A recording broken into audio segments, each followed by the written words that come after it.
Au Conseil islamique du Mali, vous êtes entretenu avec le bureau d'études au Conseil islamique du Mali. Les questions étaient relatives à la réforme de la justice au Mali et surtout des questions de sécurité. Alors, sorti de cet entretien avec le Conseil islamique du Mali, alors quoi avez-vous surtout en tête et pour aider, accompagner l'État du Mali et pour asseoir des valeurs de démocratie, de laïcité, de république, tout en prenant en compte vraiment les valeurs religieuses, sociétales, et pour donner vraiment un bon exemple de sortie de crise. Merci pour ces questions, merci de l'accueil que nous avons reçu ici aujourd'hui. Je vous dirais que c'est très important d'aller en collaboration. Les sociétés civiles est très important pour mise en place de réformes de sécurité et de justice. Et nous sommes ici pour soutenir cette collaboration et aider les pourparlers dans chaque manière. Donc merci beaucoup. Alors, pouvez-vous nous présenter les membres de vos délégations? Les membres de la délégation représentent les interministériels aux États-Unis, des départements de justice, des départements d'État et aussi des USAID. Ils sont ici pour apprendre comment nous pouvons aider le peuple malien dans son travail. Fora tuwaukana haini alere ka tuwaukan jelente kosebe ngaunata be kuma munun fora akuloma yoro ani jabi munun dira anya kanu Sheikh Mahmoud Diko kuma sigi kofe kale ɲininga min b'a to silamɛ kulu bɛɛ lajɛlen ka se k'a dɔn o conseil islamique ye baara min kɛ nin dɔgɔkun in kɔnɔ n'o bɛ tali kɛ kulu minnu bisimilala awa ka bɔ jamana kɔ k'a belebele dɔ ye an ye min lamɛn n'o ye américains ka awa kulu commission ba minnu ɲɛsin don diɲɛ u b'u da don diɲɛ sécurité ko minnu na ani a kiiri ko kuma k'u bɛna yɛlɛma don Mali ta la ani awa lakaranko la ka da kan a b'a kalama an ka jamana y'a fɔ min ma sous-tutelle a t'a yɛrɛ bolo ka da kan n'i ka jamana souveraineté ntarakira o kuma i bɛ sabali komi Sheikh Mahmoud Diko y'a fɔ cogo min na nin bɛɛ lajɛlen jamanadenw k'a dɔn jamana in bɛ lahala min na o bɛ kɛ sababu ye kuma an k'a dɔn kɔrɔ in bɛ yɔrɔ min na an kan ka ɲɛsin ko minnu ma jamana in lafasali la silamɛya hukumu kɔnɔna la ani o conseil islamique bɛ nin baaraba min na ka silamɛw kunnafoni ka silamɛw hakili kunu u k'a dɔn n'u y'u jɔ Ala kɔfɛ k'u jɔ su ma Alakira kɔfɛ alayhi salatu wasalam ka nin kuluba in lafasa o bɛ kɛ sababu ye dantɛmɛ ni dansago ani yɛrɛsagokɛ min bɛ jamana in kɔnɔ caman bɛ bɔ a la nka a tɛ se ka kɛ cogo si la fo an k'an bolo di ɲɔgɔn ma ka ɲɔgɔn minɛ ka da ɲɔgɔn na ka tugu an ka nin kulu hɛrɛmaba in kɔ n'Alahu taala ɲɛmɔgɔ kalifa Sheikh Mahmoud Diko ma an ɲininkali min ɲɛsin a ma aw ni ne an bɛɛ lajɛlen ka jɛ k'o lamɛn. An balima silamɛw fɔra tubabukan ka ɲininkali dɔw ɲɛsin a Sheikh Mahmoud Diko ma kuma président an b'i fo fɔlɔ salamu alaikum. Wa alaikum assalam wa rahmatullahi wa barakatuh. Président kuma ninnu mukadima yɛrɛ y'a faamu min ye américains ka département d'état u ka maaw nana o ye kuma dɔw fɔ tuma dɔ la an minnu yɛrɛ bɛ conseil islamique la an t'a faamu min ye k'a fɔ réforme bɛna kɛ jamana justice la ani a sécurité ko olu de bɛna anw ɲininka o la wa jamana faamaw yɛrɛ ma accès ani hakilila jumɛn b'i la k'aw jaabi lase silamɛw ni lamɛnnikɛ jɛkulu. Bismillah ar-Rahman ar-Rahim alhamdulillah wa salatu wa salamu ala rasulillah assalamu alaikum wa rahmatullahi wa barakatuh. An bɛ Ala tanu ka Ala fo ka barika da ka sali Alakira ka sallallahu alaihi wa sallam ka alisilamɛw bɛɛ lajɛlen fo min ye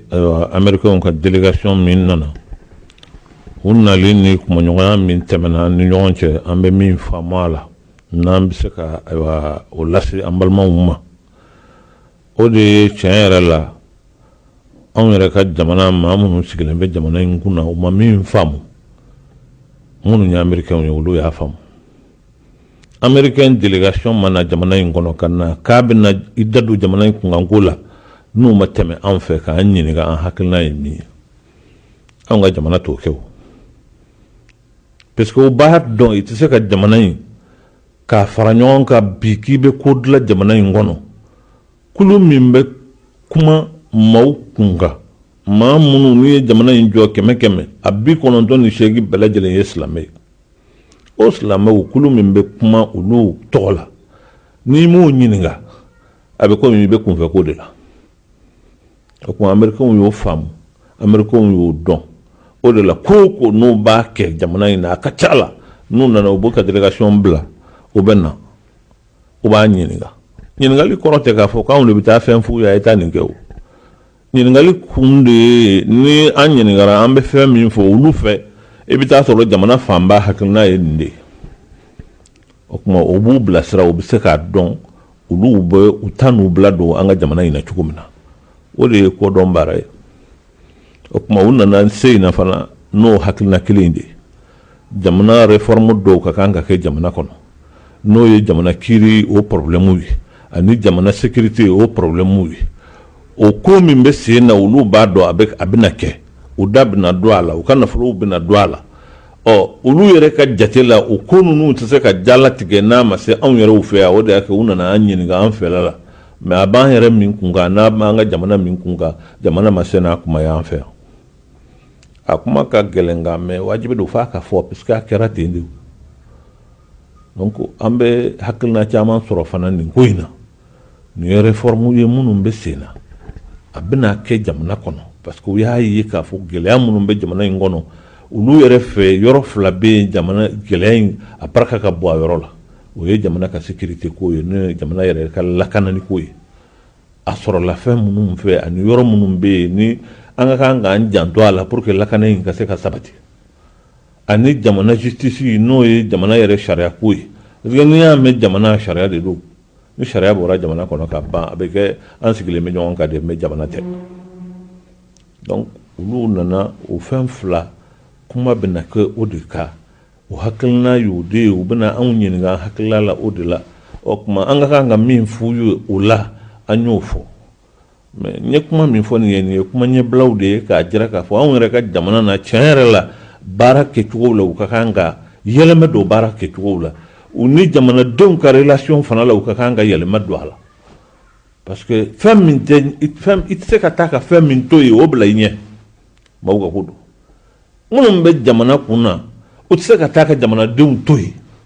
i tɛ se ka taa ka fɛn min to yen i t'o bila i ɲɛ wa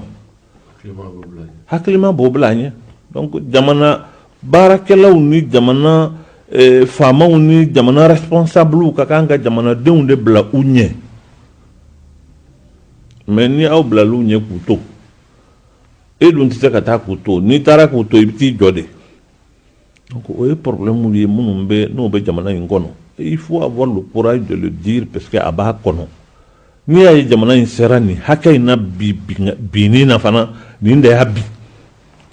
o de la ni n bɛ kuma n b'a fɔ n ko an talon in kɛra a mɛnna o ye tiɲɛ de ye o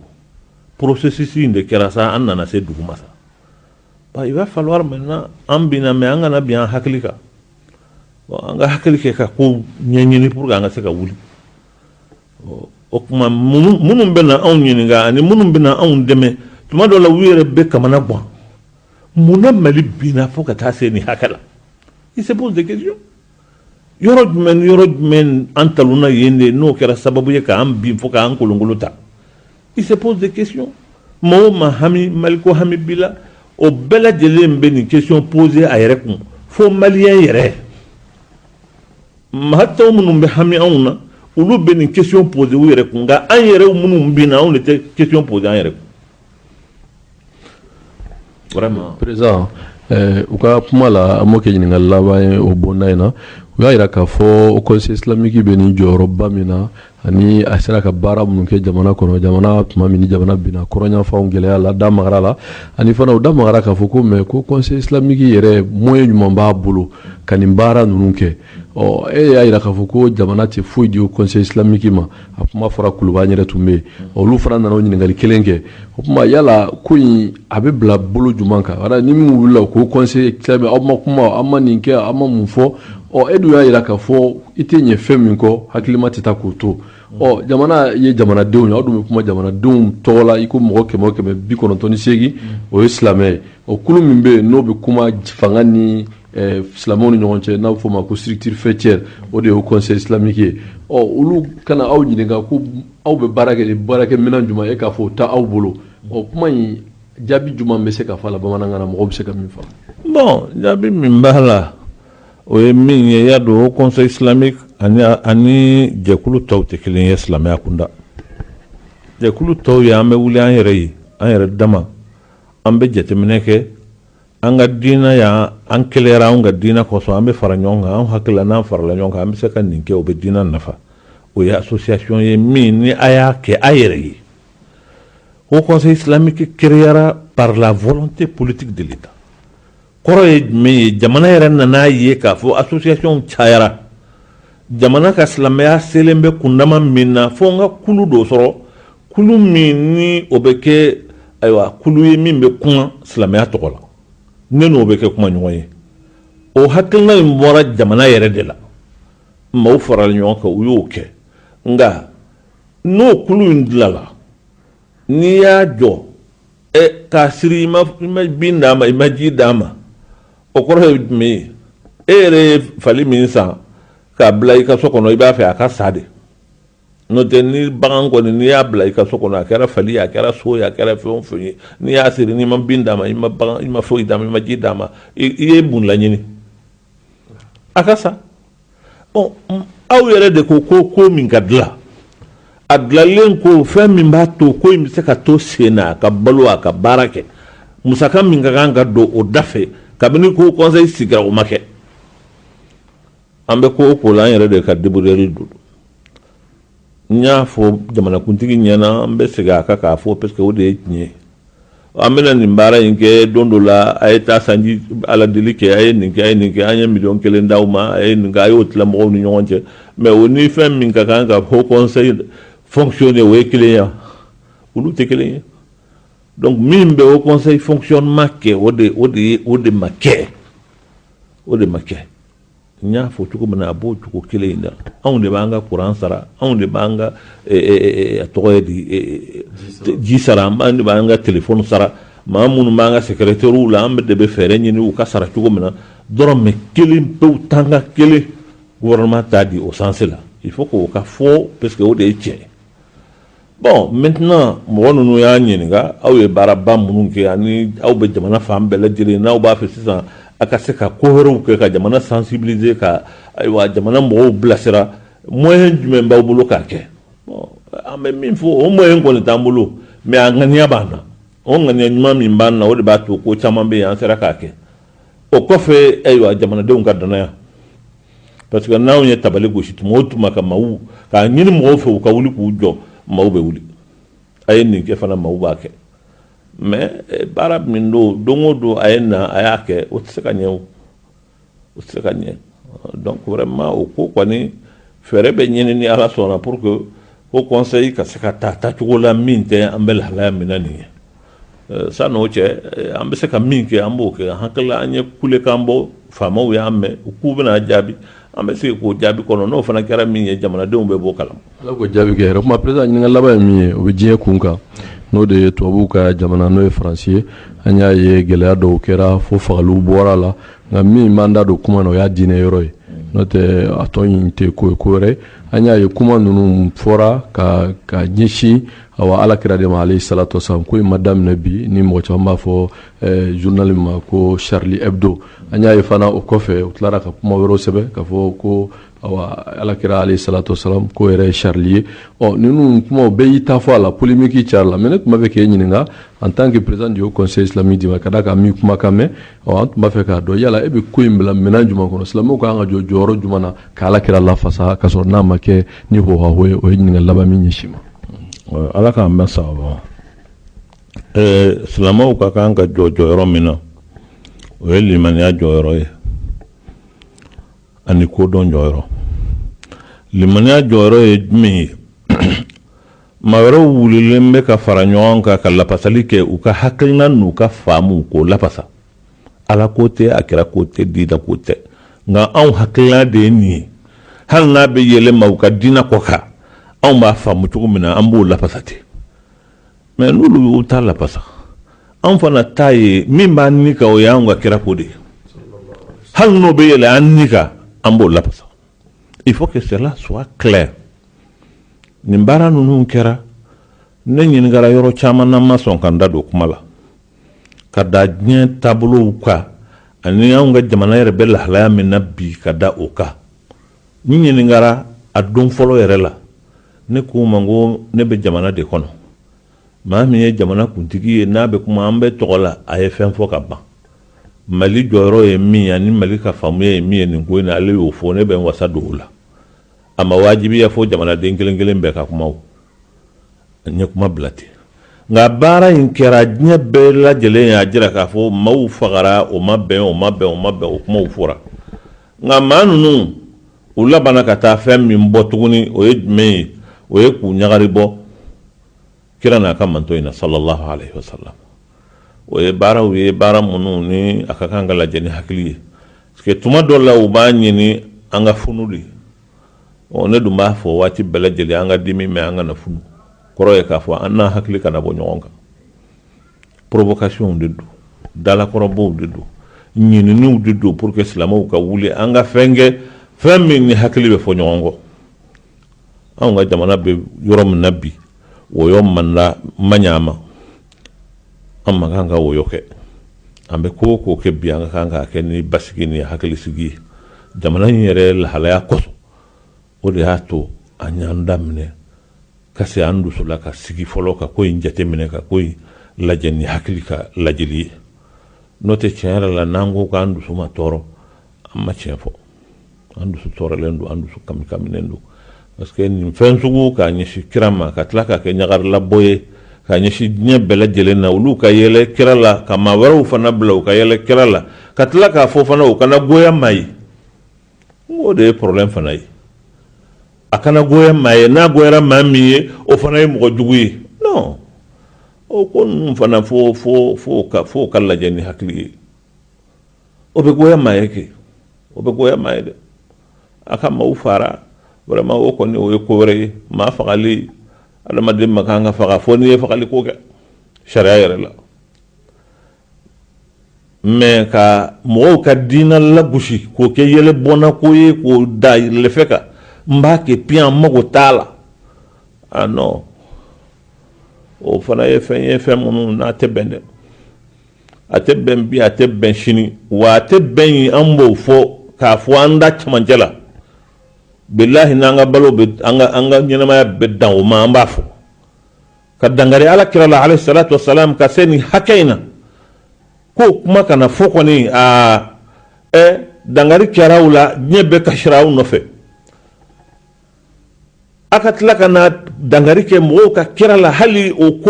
kuma yɛrɛ ma ban diɲɛ yɛrɛ bɛɛ silamɛ ni maa wɛrɛ bɛɛ taara kasi aw nɔfɛ a hakili la ni hɔrɔnya bɛ yen ni ɲɔgɔn bonya bɛ yen o tigilamɔgɔw kɔni ka kan ka ko dɔ to aw ɲɛ o kosɔn mais i b'a fɔ o de ye dɔ in fara ko in kan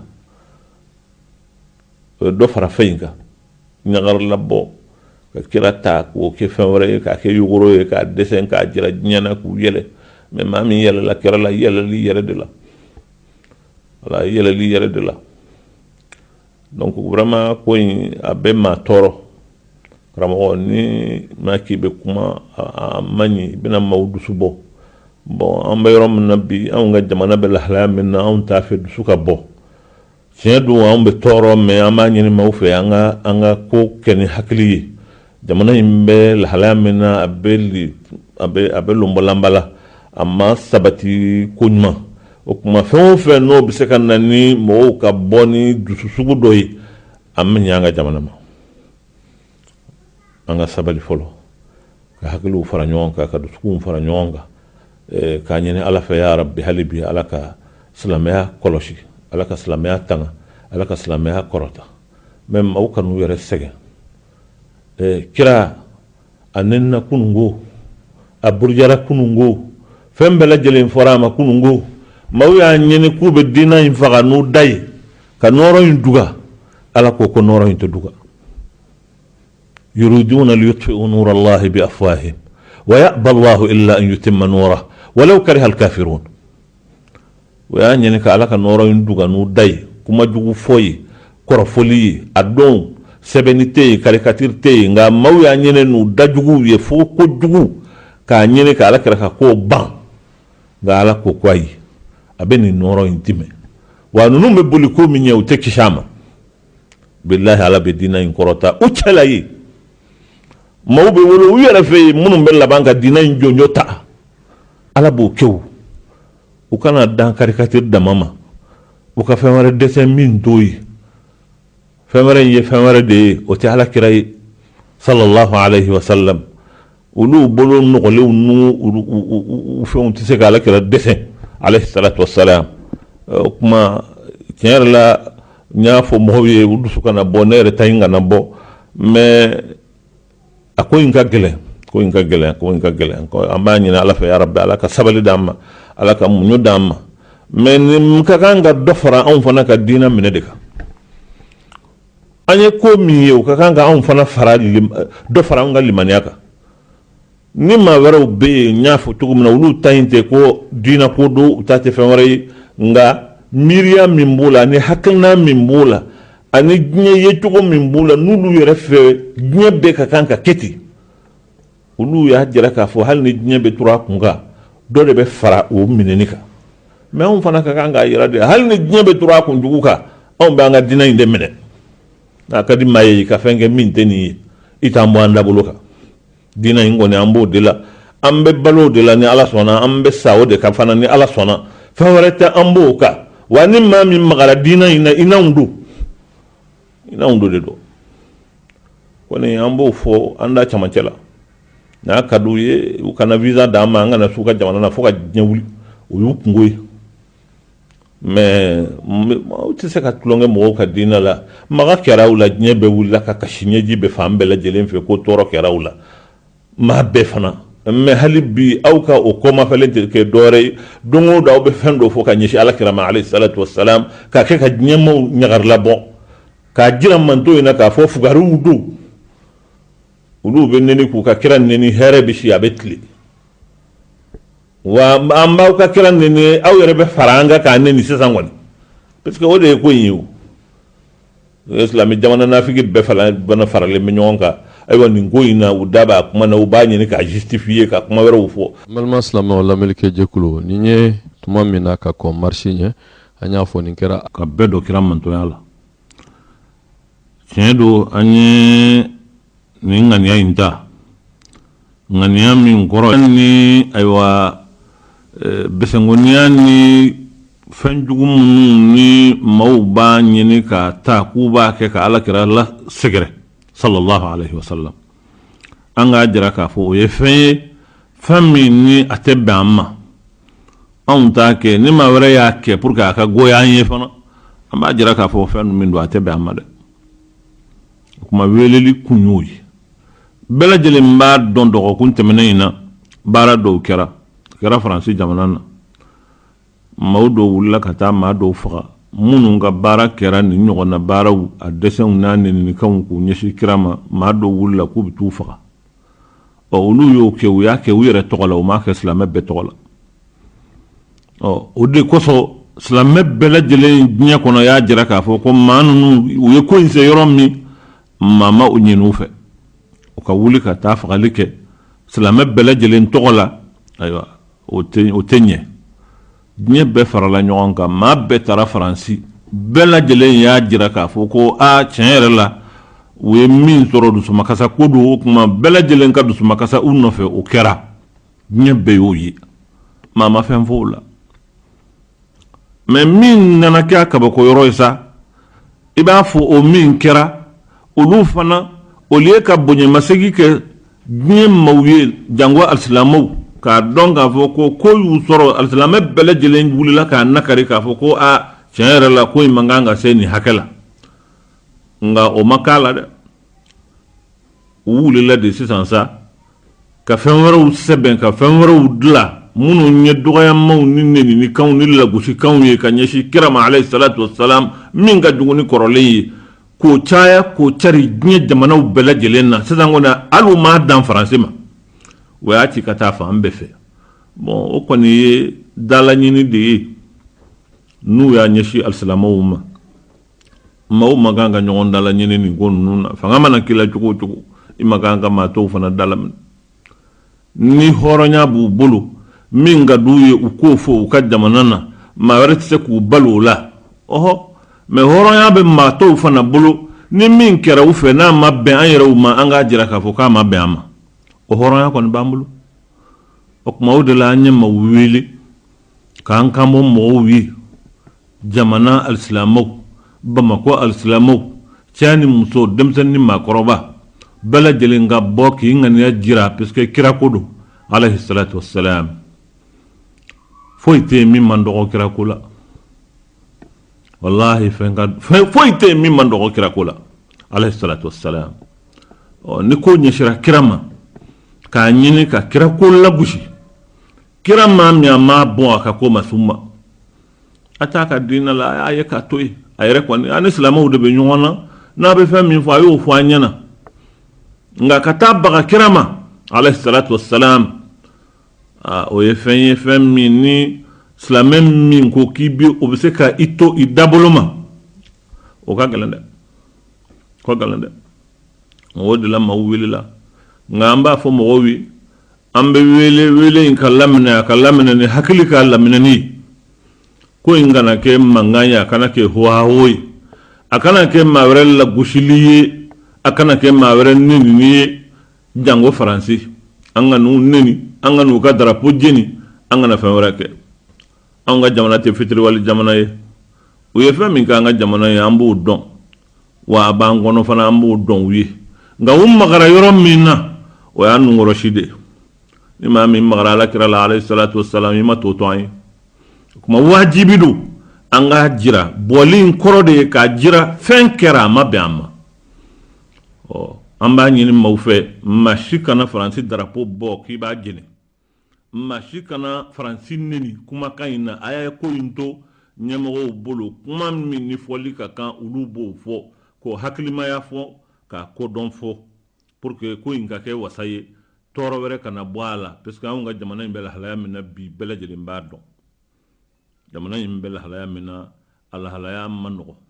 o kɔsɔn o b'a wajibi an ka s'an yɛrɛ la an ka s'an dusu la an ka kow kɛ hakilimaw ni kodɔnnaw bɛ ko kɛ kɛcogo min an ka kɛ o kɛcogo la k'an ŋaniya jira k'a sɔrɔ an ma tiɲɛni se an ka jamana ma an kana maa wɛrɛ dɔgɔya anw yɛrɛ ka jamana an kana fɛn kɛ min bɛ se ka k'an ma lagosi ye an ka hakili t'o la maa kana se maa ma maa kana maa ayiwa lagosi kuma tɛ k'a fɔ ko maa bɛ bɔ ka taa fɛn wɛrɛ ma wa maa si silamɛw la hali u ka lasigiden so bɛ fan min fɛ a kana tɛmɛ o yɔrɔ la ko in fɔra yɔrɔ min na an k'a kɛ o yɔrɔ la n'an bɔra diɲɛ bɛ bɔ a kalamaw a ma se ko an ka taa se olu yɛrɛw fɛ ka taa ayiwa kule u ka ambasadiw da la mɔgɔw ka n'o kɛ o si tɛ hakilimaya baara ye an ye maa hakilimaw de ye an ye kodɔnnaw de ye wa an bɛ ko min kɛ an b'a kɛ ni ala sɔnna ni kodɔn ye ni hakilimaya ye ni limaniya ye ni ala sɔnna fana ko in bɛ kɛ ka ala kɛra lapasa k'a sɔrɔ an ma don fili la. président an bɛ ɲininkali laban min ɲɛsin ma nin bɛɛ lajɛlen mɛnnen kɔfɛ mali silamɛw dan tɛ bamakɔ dɔrɔn ye o conseil islamique bolofara bɛ région bɛɛ lajɛlen na a bɛ cercle bɛɛ lajɛlen na yala olu fana jɔyɔrɔ bɛ nin ko in na min ye alakira lafasali alayhi salatu wasalam aw bɛ na min kɛ sini o bɛ wasa kɛ olu bɛɛ lajɛlen tɔgɔ la o ɲininkali laban min ɲɛsin ma. silamɛ bɛɛ lajɛlen i bɛ yɔrɔ o yɔrɔ i ni yɔrɔ bɛ alakira lafasali la nka anw ka jamana yɛrɛ ka lahalaya kama an b'a ɲini maaw fɛ ŋaniya min b'o la ni ala sɔnna an b'o dɔn an k'a dan bamako ta in ma n'o tɛ weleli kɛra ka bɔ région bɛɛ lajɛlen na ne k'u ma k'u ka sabali an bɛna ɲini cogo wɛrɛ la mais foyi tɛ yen min ka bon min n'an bɛ se k'o kɛ k'o de ka bon kira lafasali la nka ŋaniyaw ka fara ɲɔgɔn kan an ka ŋaniyaw kɛ an k'a ɲini vraiment sini ta in an k'o kɛ ka ŋaniya jira kɛ an k'a dan o ma o ye jamana yɛrɛ bɛ lahalaya min na jamana sécurité bɛ lahalaya min na bon an kana farati ka kow boloda k'u caya yɔrɔw la an bɛ an janto o la.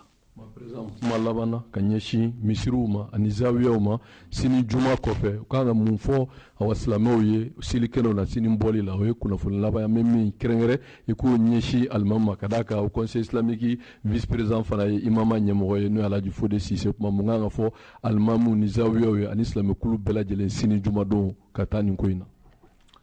ayiwa min ye alimamiw ye juma misiriw la ani misiri wɛrɛw la ani zawiyaw la ani majlisiw la ani silamɛw faralen bɛ ɲɔgɔn kan yɔrɔ o yɔrɔ an b'a fɔ an ka diinɛ ɲɛmɔgɔw ye u ka ci lase mɔgɔw ma k'a fɔ sini ni lagasara selila an bɛɛ lajɛlen ka ɲɔgɔn sɔrɔ yɔrɔ la min bɛ wele ko bourse du travail da n'o ye place de l'indépendance ye o kɛnɛ siraba min bɛ yen an ka ɲɔgɔn sɔrɔ o yɔrɔ la kana fara ɲɔgɔn kan ka ŋaniya jira kɛ ŋaniya jira de do an b'o sigi kuma in ka k'o fɔ ŋaniya jira de do a ka kɛ basigi la a ka kɛ hakilisigi la a ka kɛ ɲɔgɔn faamuya kɔnɔ ni Ala sɔnna an b'o de ɲini maaw fɛ u yɛrɛ fana bɛɛ lajɛlen k'a fɔ ka mɔgɔw ye ni maa min bɛ na i ni Faransi drapeau kana na i bolo k'i bɛna o dusumakasa jira o la walima ka Faransi tɔgɔ fɔ ko an bɛna fɛn fɔ o ma an k'o yɔrɔ ninnu kɔlɔsi anw ka jamana bɛ lahalaya min na bi lahalaya nɔgɔn tɛ n'i bolo bɛ maa min da i ma kan k'i bolo to a da kɔnɔ ka tila k'a neni n'i ye hakilima ye i b'i bolo bɔ fɔlɔ anw dun bolo bɛ da la bi o kuma a bɛ wajibiya an kan ko dɔw bɛ yen an k'o kɛ nka an k'a kɛ ni hakili ye Ala k'an bɛn sababu ma. Malma silamɛw lamɛnlikɛ jɛkulu an bɛ ka lamɛn arajo ɲɛta ani arajo